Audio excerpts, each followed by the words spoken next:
नीति वचन 16 अध्याय उसकी 20 आयत में लिखा है, जो वचन पर मन लगाता वह कल्याण पाता है और जो यहोवा पर भरोसा रखता वह धन्य होता है। परमेश्वर ने यह वचन इस परिवार की जिंदगी में पूरा किया, क्योंकि जब इनकी मैरिज हुई तो उसके बाद इनके कोई संतान न थी और इसी कारण ये बहुत ज़्यादा परेशान रहते थे और 3 बार इस बहन का मिसकैरेज हो चुका था।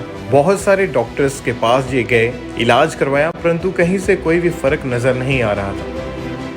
इनको सपने में दुष्ट आत्मा का अटैक हुआ। उस सपने के बाद जब ये सुबह उठी तो इसको सुबह ब्लीडिंग शुरू हो गई और इनका मिसकैरेज हो गया और हम बहुत ज़्यादा निराश हो गए। फिर मेरे हस्बैंड ने मुझे 3-4 और डॉक्टर को दिखाया। कुल मिला के मैंने 5-6 डॉक्टर को दिखाया, लेकिन मुझे किसी से भी कोई आराम नहीं मिला। इतनी मेडिसिन खाने के बाद भी जब हम निराश थे तो मैं अपने हस्बैंड से बात करती थी और इनको बोलती थी कि हम एक बेबी गोद ले लेते हैं, पता नहीं शायद हमारे बेबी होगा नहीं होगा। पर जब इनके किसी रिश्तेदार ने इनको अंकुर नरूला मिनिस्ट्रीज के बारे में बताया तो इन्होंने लगातार परमेश्वर की हुजूरी में आना शुरू कर दिया और परमेश्वर के दास के द्वारा दी गई स्पेशल इंस्ट्रक्शंस को फॉलो किया, प्रेयर्स को रिसीव किया और परमेश्वर ने अद्भुत रीति से बदलाव इनकी ज़िंदगी में भेजा और इनकी सारे गम खुशियों में बदल दिए। तो आइए इनकी इस अद्भुत गवाही को हम सुनते हैं। हालेलुया, सबको जय मसीह की। मेरा नाम बेबी है, ये मेरे हस्बैंड हैं, इनका नाम शंटी है। हम शाहबाद हरियाणा के रहने वाले हैं। आज हम अपनी लाइफ की बहुत बड़ी गवाही देने जा रहे हैं। 2014 में हमारी मैरिज हुई। हम मैरिज के बहुत खुश थे। मैरिज के बाद जब मैं अपने ससुराल में आई तो मेरे ऊपर दुष्ट आत्मा के अटैक होने लगे। जब मैं रात को सोती थी तो सपने में मुझे सांप दिखाई देते थे, मुझे दबाव पड़ते थे। मैं उठने की कोशिश करती थी और मुझसे उठा भी नहीं जाता था और मेरी सांस रुकती थी। और जब मैं सुबह सोकर उठती थी तो मेरी बॉडी पे काफ़ी निशान होते थे। जब मेरे साथ ऐसा होना शुरू हुआ तो उस टाइम मुझे बहुत टेंशन होती थी। जब मेरी वाइफ के ऊपर दुष्ट आत्मा के अटैक होने लगे तो रोज़ सुबह उठ के मेरी वाइफ मेरे को बताती थी कि मेरी बॉडी पे निशान हुए हैं, ये है वो है। तो मैंने कभी ये बातें गौर नहीं की, मैं इनको नॉर्मली लेता था और ये अटैक दिन पर दिन बढ़ने लगे। ऐसे करते करते हमारी मैरिज को 1 साल कंप्लीट हो गया। उसके बाद हमने बेबी के बारे में सोचा। फरवरी 2015 में जब मैं प्रेग्नेंट थी, हम दोनों बहुत खुश थे। हमने अपनी फैमिली को बताया, सभी बहुत खुश थे। जब मुझे प्रेगनेंसी का 1.5 महीना लगा तो उस दौरान मुझे ब्लीडिंग होने लगी और ब्लीडिंग होने के बाद मेरा मिसकैरेज हो गया और मिसकैरेज होने की वजह से हम बहुत दुखी थे। 2016 में मैं दूसरी बार प्रेग्नेंट हुई और उस टाइम मुझे पूरा विश्वास था कि अब की बार मेरी प्रेगनेंसी बहुत अच्छी चलेगी। लेकिन उस दौरान भी जब मुझे 1.5 महीना कंप्लीट हुआ तो मुझे फिर मिसकैरेज हो गया, मुझे ब्लीडिंग होने लगी और मिसकैरेज हो गया। जब मेरा दूसरी बार मिसकैरेज हुआ हम दोनों बहुत उदास थे और फैमिली भी बहुत ज़्यादा उदास थी। 2017 में फिर से मेरी वाइफ प्रेग्नेंट हुई और प्रेग्नेंट होने के बाद जब हमें पता चला कि ये प्रेग्नेंट है, हम बहुत खुश है। घर में खुशी का बहुत माहौल था, सारे घर वाले खुश थे। जब इनको प्रेगनेंसी का 2nd मंथ लगा तो एक दिन रात को इनको सपने में दुष्ट आत्मा का अटैक हुआ। उस सपने के बाद जब ये सुबह उठी तो इसको सुबह ब्लीडिंग शुरू हो गई और इनका मिसकैरेज हो गया और हम बहुत ज़्यादा निराश हो गए। तीसरा मिसकैरेज होने के बाद मेरे हस्बैंड मुझे हरियाणा शाहबाद के बेस्ट डॉक्टर के पास लेकर गए और उन्होंने मेरा स्कैन किया और उन्होंने मुझे बताया कि आपके एग ग्रोथ नहीं कर रहे हैं, कि तुम्हें लगातार मेडिसिन खानी पड़ेगी। और जब मैं वो मेडिसिन 6-5 मंथ से रेगुलर ले रही थी उसके बाद भी मुझे कोई फ़र्क नहीं पड़ा। फिर मेरे हस्बैंड ने मुझे 3-4 और डॉक्टर को दिखाया। कुल मिला के मैंने 5-6 डॉक्टर को दिखाया, लेकिन मुझे किसी से भी कोई आराम नहीं मिला। इतनी मेडिसिन खाने के बाद भी जब हम निराश थे तो मैं अपने हस्बैंड से बात करती थी और इनको बोलती थी कि हम एक बेबी गोद ले लेते हैं, पता नहीं शायद हमारे बेबी होगा नहीं होगा।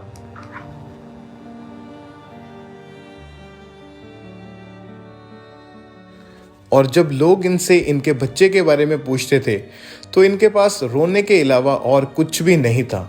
ये बहन इतना दुखी हो चुके थे कि हर वक्त डिप्रेशन में रहते थे और रोते रहते थे। इसके साथ ही हमारा खुद का सैलून है। मैं अपने सैलून में जब होती थी, जब क्लाइंट नहीं होता था तो मैं अकेले बैठ के बहुत सोचती थी और बहुत ज़्यादा निराश हो जाती थी। कभी कभी जो मेरे बहुत पुराने कस्टमर थे वो मुझसे पूछते थे कि अभी तक तुम्हारा बेबी क्यों नहीं हुआ, तो मैं उनको बताती थी कि मैं मेडिसिन ले रही हूँ और हो जाएगा। इस दौरान मेरी बहन ने मुझे अंकुर नरूला मिनिस्ट्री के बारे में बताया। मेरी बहन अंकुर नरूला मिनिस्ट्री से जुड़ी हुई थी। उसने मुझे बताया कि परमेश्वर यहाँ बहुत बड़े बड़े काम करता है, तेरी लाइफ में भी करेगा, कि तू अंकुर नरूला मिनिस्ट्री की प्रेयर देखा कर। उसके बाद मैं रेगुलर प्रेयर देखने लगी। 30 सितंबर 2018 में मेरी बहन खामरा चर्च में मौजूद थी और अपोस्टल जी ने उन बहनों को आगे बुलाया जिनके पास बेबी नहीं थे, और मेरी बहन भी आगे आई। जब प्रभु के दास ने प्रेयर की, उन्होंने बोला जिन बहनों के पास बेबी नहीं है वो 21 दिन के फास्ट रखें। तो मेरी बहन ने मेरे लिए वो सब कुछ रिसीव किया। वो बहनें जिनके बेबी नहीं, हाथ खड़ा करो।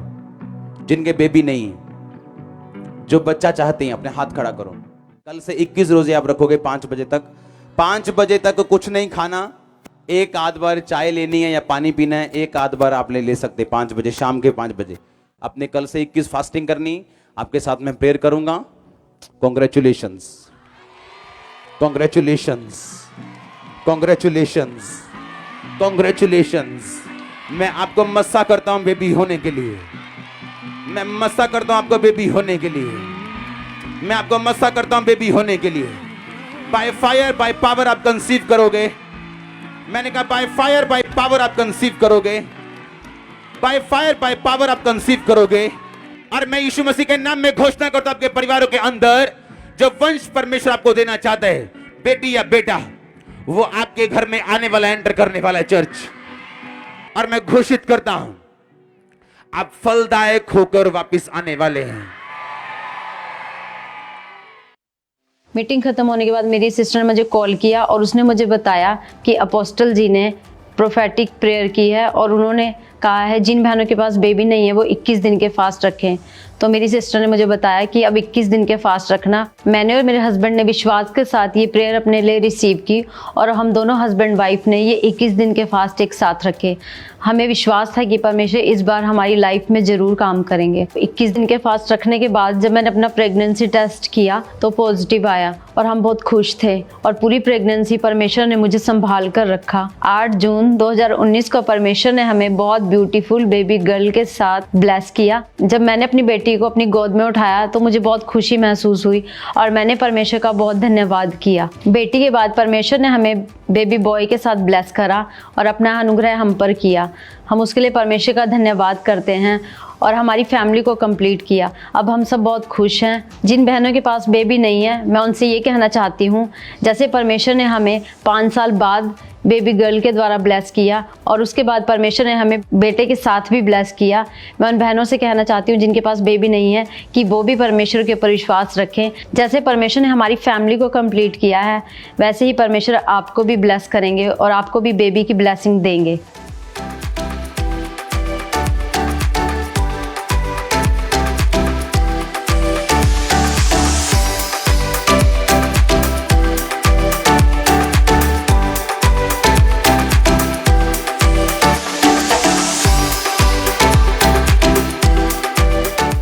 इस ब्लेसिंग के लिए हम परमेश्वर का धन्यवाद करते हैं और परमेश्वर के दास और दासी का भी धन्यवाद करते हैं। सबको जय मसीह की।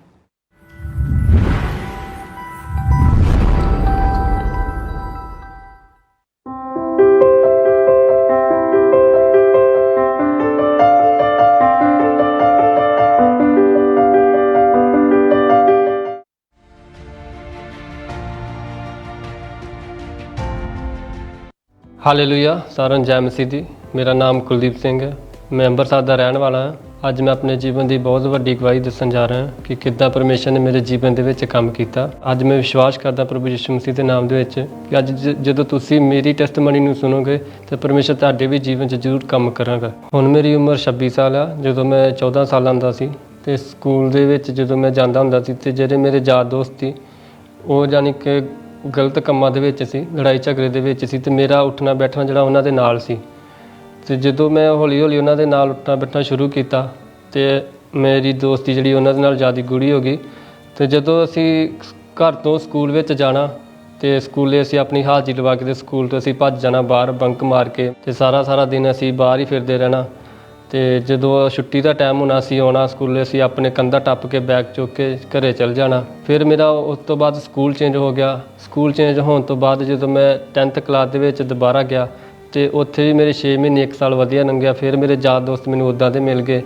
ਉਸ ਤੋਂ ਬਾਅਦ ਫਿਰ ਮੈਂ ਲੜਾਈ ਝਗੜੇ ਕਰਨੇ ਚਾਲੂ ਕਰਤੇ, ਗਾਲੀ ਗਲੋਚ ਇੱਕ ਦੂਸਰੇ ਨਾਲ ਕਰਨੇ ਚਾਲੂ ਕਰਤੇ। ਫਿਰ ਲੜਾਈ ਝਗੜੇ ਦੇ ਨਾਲ ਮੇਰੀ ਜਿਹੜੀ ਲਾਈਫ ਸੀ ਉਹ ਪੂਰੀ ਤਰ੍ਹਾਂ ਪਾਪ ਦੇ ਵਿੱਚ ਵੀ ਚਲੀ ਗਈ ਸੀ। ਲੜਕੀਆਂ ਦੇ ਨਾਲ ਫੋਨ ਤੇ ਗੱਲ ਕਰਨੀ, ਸਾਰਾ ਦਿਨ ਫੋਨ ਤੇ ਐਕਟਿਵ ਰਹਿਣਾ, ਸੋਸ਼ਲ ਮੀਡੀਆ ਦੇ ਉੱਪਰ ਐਕਟਿਵ ਰਹਿਣਾ। ਇਸ ਦੇ ਨਾਲ ਮੇਰੀ ਜ਼ਿੰਦਗੀ ਦੇ ਵਿੱਚ ਯਾਨੀ ਕਿ ਦੁਸ਼ਟ ਆਤਮਾ ਦੇ ਅਟੈਕ ਹੋਣੇ ਵੀ ਚਾਲੂ ਹੋ ਗਏ।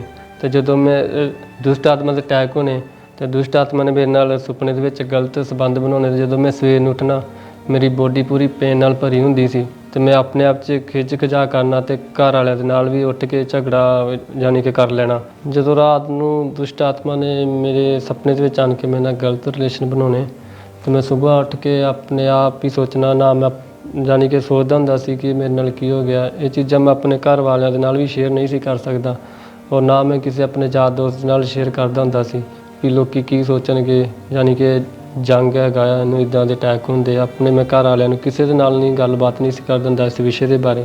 ਦੁਸ਼ਟ ਆਤਮਾ ਨੇ ਮੈਨੂੰ ਯਾਨੀ ਕਿ ਇੰਨਾ ਕੁ ਜਕੜਿਆ ਸੀ ਮੇਰੇ ਜੀਵਨ ਦੇ ਵਿੱਚ, ਇੰਨਾ ਕੁ ਪ੍ਰਭਾਵ ਸੀ ਦੁਸ਼ਟ ਆਤਮਾ ਦਾ ਕਿ ਮੈਂ ਕੋਈ ਵੀ ਕੰਮ ਕਾਰ ਨਹੀਂ ਸੀ ਕਰਦਾ ਹੁੰਦਾ ਸੀ। ਸਾਰਾ ਦਿਨ ਵਿਹਲਾ ਰਹਿੰਦਾ ਸੀ, ਫੋਨ ਤੇ ਯਾਨੀ ਕਿ ਲੱਗਾ ਰਹਿਣਾ, 24 ਘੰਟੇ ਰਾਤ ਦਿਨ ਫੋਨ ਤੇ ਲੱਗੇ ਰਹਿਣਾ। ਉਹਦੇ ਕਾਰਨ ਮੇਰੇ ਘਰ ਵਾਲੇ ਵੀ ਜਿਹੜੇ ਬਹੁਤ ਜ਼ਿਆਦਾ ਮੇਰੇ ਤੋਂ ਪਰੇਸ਼ਾਨ ਸੀ ਕਿ ਇਹ ਵਿਹਲਾ ਸਾਰਾ ਦਿਨ ਫਿਰਦਾ ਰਹਿੰਦਾ, ਕੋਈ ਕੰਮ ਨਹੀਂ, ਕੋਈ ਕਾਰ ਨਹੀਂ ਆ, ਬਸ ਇੱਦਾਂ ਇੱਧਰ ਆਉਂਦਾ ਇੱਧਰ ਨੂੰ ਚੱਲ ਜਾਂਦਾ ਫੋਨ ਲੈ ਕੇ, ਇੱਧਰ ਆਉਂਦਾ ਇੱਧਰ ਨੂੰ ਚੱਲ ਜਾਂਦਾ ਫੋਨ ਲੈ ਕੇ। ਅਤੇ ਮੈਂ ਕਈ ਵਾਰ ਸੋਚਦਾ ਹੁੰਦਾ ਸੀ ਕਿ ਪਤਾ ਨਹੀਂ ਮੈਂ ਕੀ ਕਰਨਾ ਆ ਜਾਂ ਨਹੀਂ ਕੁਝ ਹੋਣਾ ਮੇਰੇ ਤੋਂ, ਮੈਂ ਯਾਨੀ ਕਿ ਇੱਦਾਂ ਹੀ ਰਹਿਣਾ ਆ, ਕੀ ਪਤਾ ਮੈਂ ਅੱਗੇ ਕੁਝ ਕਰਾਂਗਾ ਜਾਂ ਨਹੀਂ ਕਰਾਂਗਾ। ਯਾਨੀ ਕਿ 24 ਘੰਟੇ ਫੋਨ ਦੇ ਚੱਕਰ ਦੇ ਵਿੱਚ ਮੈਂ ਰਹਿਣਾ ਆ, ਕਿਉਂਕਿ ਮੇਰਾ ਫੋਨ ਜਿਹੜਾ ਸੀ ਉਹ ਮੇਰਾ 24 ਘੰਟੇ ਮੇਰੀ ਉਹ ਹੀ ਰੋਟੀ ਸੀ। ਯਾਨੀ ਕਿ ਉਹ ਹੀ ਖਾਣਾ ਮਿਲੇ ਜਾਂ ਨਾ ਮਿਲੇ ਲੇਕਿਨ ਫੋਨ ਮੈਨੂੰ ਚਾਹੀਦਾ ਸੀ ਉਸ ਟਾਈਮ। ਉਸ ਤੋਂ ਬਾਅਦ ਤੇ ਇਹ ਚੀਜ਼ਾਂ ਦਾ ਪ੍ਰਭਾਵ ਜਿਹੜਾ ਮੇਰੀਆਂ ਲਾਈਫ ਦੇ ਉੱਤੇ ਪਿਆ, ਮੇਰੀ ਸਟੱਡੀ ਦੇ ਉੱਪਰ ਵੀ ਪਿਆ।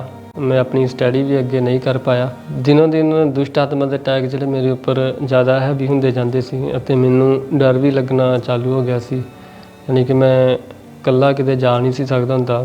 ਯਾਨੀ ਕਿ ਇੱਦਾਂ ਦਾ ਮੇਰੇ ਨਾਲ ਹੋ ਗਿਆ ਸੀ ਕਿ ਡਰ ਦੇ ਕਾਰਨ ਕਿ ਮੈਂ ਚਲਾ ਜਾਵਾਂਗਾ ਤਾਂ ਪਤਾ ਨਹੀਂ ਉੱਥੇ ਕੀ ਹੋ ਜਾਣਾ, ਕਿੱਦਾਂ ਦੇ ਲੋਕ ਮੈਨੂੰ ਮਿਲਣੇ ਆ। ਡੇ ਬਾਈ ਡੇ ਮੇਰੀ ਜਿਹੜੀ ਲਾਈਫ ਸੀ ਉਹ ਡਿਪਰੈਸ਼ਨ ਦੇ ਵਿੱਚ ਜਾ ਰਹੀ ਸੀ ਅਤੇ ਡਿਪਰੈਸ਼ਨ ਦੇ ਵਿੱਚ ਜਾਣ ਤੋਂ ਬਾਅਦ ਮੈਂ ਆਪਣੀ ਲਾਈਫ ਦੇ ਵਿੱਚ ਇੱਦਾਂ ਸੋਚਦਾ ਕਿ ਮੈਂ ਕੁਝ ਕਰ ਨਹੀਂ ਸਕਦਾ, ਜਾਂ ਮੈਨੂੰ ਕਿਸੇ ਨੇ ਕੋਈ ਗੱਲ ਕਹਿ ਦੇਣੀ ਅਤੇ ਮੈਂ ਉਹਦੇ ਨਾਲ ਵੀ ਗੁੱਸੇ ਹੋ ਜਾਣਾ, ਲੜਾਈ ਝਗੜਾ ਕਰ ਲੈਣਾ, ਆਪਣੇ ਘਰ ਵਾਲਿਆਂ ਦੀ ਵੀ ਗੱਲ ਨਹੀਂ ਮੰਨਣੀ। ਅਤੇ ਯਾਨੀ ਕਿ ਮੈਂ ਪੂਰਾ ਪਰੇਸ਼ਾਨ ਹੋ ਚੁੱਕਾ ਸੀ। ਇਸੇ ਤਰ੍ਹਾਂ ਜਿਹੜੇ ਸਾਡੇ ਤਾਇਆ ਜੀ ਸੀ ਉਹਨਾਂ ਦਾ ਪੂਰਾ ਪਰਿਵਾਰ ਚਰਚ ਦੇ ਨਾਲ ਜੁੜਿਆ ਸੀ, ANM ਮਿਨਿਸਟਰੀ ਦੇ ਨਾਲ ਜੁੜਿਆ ਹੋਇਆ ਸੀ ਅਤੇ ਉਹਨਾਂ ਸਾਨੂੰ ਡੇਲੀ ਆਣ ਕੇ ਸਾਡੇ ਘਰ ਆਣ ਕੇ ਮੇਰੀ ਮੰਮੀ ਡੈਡੀ ਨੂੰ ਸਾਨੂੰ ਗਾਈਡ ਕਰਨਾ ਕਿ ਤੁਸੀਂ ਚਰਚ ਜਾਓ, ਚਰਚ ਬਾਰੇ ਦੱਸਣਾ। ਅਤੇ ਜਦੋਂ ਉਹਨਾਂ ਸਾਡੇ ਘਰ ਆਣ ਕੇ ਸਾਨੂੰ ਦੱਸਣਾ ਚਰਚ ਦੇ ਬਾਰੇ, ANM ਮਿਨਿਸਟਰੀ ਦੇ ਬਾਰੇ ਦੱਸਣਾ ਕਿ ਉੱਥੇ ਚਰਚ ਵਿੱਚ ਜਾਓ, ਪਰਮੇਸ਼ਰ ਉੱਥੇ ਲੋਕਾਂ ਦੇ ਜੀਵਨ ਦੇ ਵਿੱਚ ਵੱਡੇ ਵੱਡੇ ਕੰਮ ਕਰਦਾ ਹੈ, ਪਰਮੇਸ਼ਰ ਤੁਹਾਡੇ ਜੀਵਨ ਦੇ ਵਿੱਚ ਵੀ ਕੰਮ ਕਰੇਗਾ। ਉਸ ਟਾਈਮ ਮੇਰੇ ਘਰ ਵਾਲਿਆਂ ਨੂੰ ਅਤੇ ਮੈਨੂੰ ਵੀ ਕੋਈ ਹੋਪ ਨਹੀਂ ਸੀ ਕਿ ਮੈਂ ਚੰਗਾ ਹੋਵਾਂਗਾ। ਫਿਰ ਇੱਕ ਦਿਨ ਐਸਾ ਦਿਨ ਆਇਆ ਕਿ ਮੇਰੇ ਤਾਇਆ ਜੀ ਦਾ ਜੋ ਲੜਕਾ ਉਹ ਫਿਰ ਮੈਨੂੰ ਮਿਲਿਆ। ਉਹਨੇ ਮੈਨੂੰ ਕਿਹਾ ਵੀ ਆਪਾਂ ਯਾਨੀ ਕਿ ਨੈਕਸਟ ਸੰਡੇ ਚਰਚ ਜਾਣਾ, ਗੱਡੀ ਲੈ ਕੇ ਜਾਣਾ ਆ ਅਤੇ ਸਾਡੇ ਨਾਲ ਤੂੰ ਵੀ ਚੱਲ। ਤਾਂ ਫਿਰ ਜਦੋਂ ਮੈਂ ਆਪਣਾ ਮਨ ਬਣਾਇਆ ਚਰਚ ਵਿੱਚ ਆਉਣ ਦਾ, ਉਸ ਤੋਂ ਬਾਅਦ ਜਦੋਂ ਮੈਂ ਫਸਟ ਡੇ ਇਸ ਚਰਚ ਦੇ ਵਿੱਚ ਆਇਆ ਅਤੇ ਮੈਂ ਜਦੋਂ ਇੱਥੇ ਆਣ ਕੇ ਲੋਕਾਂ ਨੂੰ ਦੇਖਿਆ, ਯੂਥ ਨੂੰ ਦੇਖਿਆ ਕਿ ਕਿਸ ਤਰ੍ਹਾਂ ਯੂਥ ਇੱਥੇ ਇਕੱਠਾ ਹੋਇਆ ਆ, ਕਿਸ ਤਰ੍ਹਾਂ ਕਿੰਨੇ ਲੋਕ ਇੱਥੇ ਆਏ ਆ, ਯਾਨੀ ਕਿ ਕਿਸ ਤਰ੍ਹਾਂ ਯੂਥ ਵਰਸ਼ਿਪ ਕਰ ਰਿਹਾ ਪਰਮੇਸ਼ਰ ਦੀ। ਫਿਰ ਉਸ ਦਿਨ ਮੈਂ ਵੀ ਚਰਚ ਦੇ ਵਿੱਚ ਆਇਆ ਸੀ, ਮੈਂ ਵੀ ਇੱਥੇ ਆਣ ਕੇ ਬੈਠਾ, ਯਾਨੀ ਵਰਸ਼ਿਪ ਨੂੰ ਅਟੈਂਡ ਕੀਤਾ, ਟੈਸਟਮਨੀਆਂ ਨੂੰ ਸੁਣਿਆ, ਉਸ ਤੋਂ ਬਾਅਦ ਪ੍ਰੀਚ ਨੂੰ ਸੁਣਿਆ। ਫਿਰ ਆਮੀਨ ਤੋਂ ਬਾਅਦ ਜਦੋਂ ਮੈਂ ਘਰ ਗਿਆ ਅਤੇ ਫਿਰ ਮੇਰਾ ਜੀਵਨ ਜਿਹੜਾ ਥੋੜ੍ਹਾ ਚੇਂਜ ਹੋਣਾ ਚਾਲੂ ਹੈ। ਫਿਰ ਮੈਂ ਲਗਾਤਾਰ ANM ਮਿਨਿਸਟਰੀ ਦੇ ਵਿੱਚ ਆਉਣਾ ਚਾਲੂ ਕਰਤਾ। ਉਸ ਤੋਂ ਬਾਅਦ 27 ਜੁਲਾਈ 2023 ਨੂੰ ਜਦੋਂ ਮੈਂ ਚਰਚ ਦੇ ਵਿੱਚ ਆਇਆ ਤਾਂ ਮੈਂ ਕਲੀਸਿਆ ਦੇ ਵਿੱਚ ਬੈਠਾ ਸੀ ਅਤੇ ਜਦੋਂ ਫਾਇਰ ਪ੍ਰੇਅਰ ਚੱਲ ਰਹੀ ਸੀ ਅਤੇ ਪਰਮੇਸ਼ਰ ਦੇ ਦਾਤ ਜਦੋਂ ਕਲੀਸਿਆ ਦੇ ਵਿੱਚ ਆਏ ਅਤੇ ਉਹਨਾਂ ਮੇਰੇ ਸਿਰ 'ਤੇ ਹੱਥ ਰੱਖ ਕੇ ਪ੍ਰੇਅਰ ਕੀਤੀ ਅਤੇ ਉਹਨਾਂ ਮੈਨੂੰ ਸਪੈਸ਼ਲੀ ਵਰਡ ਦਿੱਤਾ ਕਿ ਆਪ ਮੈਂਟਲ ਡਿਸਟਰਬ ਤੋਂ स्पिरिट तो आजाद हो रहे हो। मैं एक डिप्रेशन की स्पिरिट को देख रहा हूं, तुम्हें तंग कर रही है, और मैं तुमको फ्री होता हुआ आज देख रहा हूं। मेंटल डिस्टर्बेंस की स्पिरिट को देख रहा हूं तुम्हें छोड़ के जाते हुए। Out, fire the Holi ghost. मैं भरा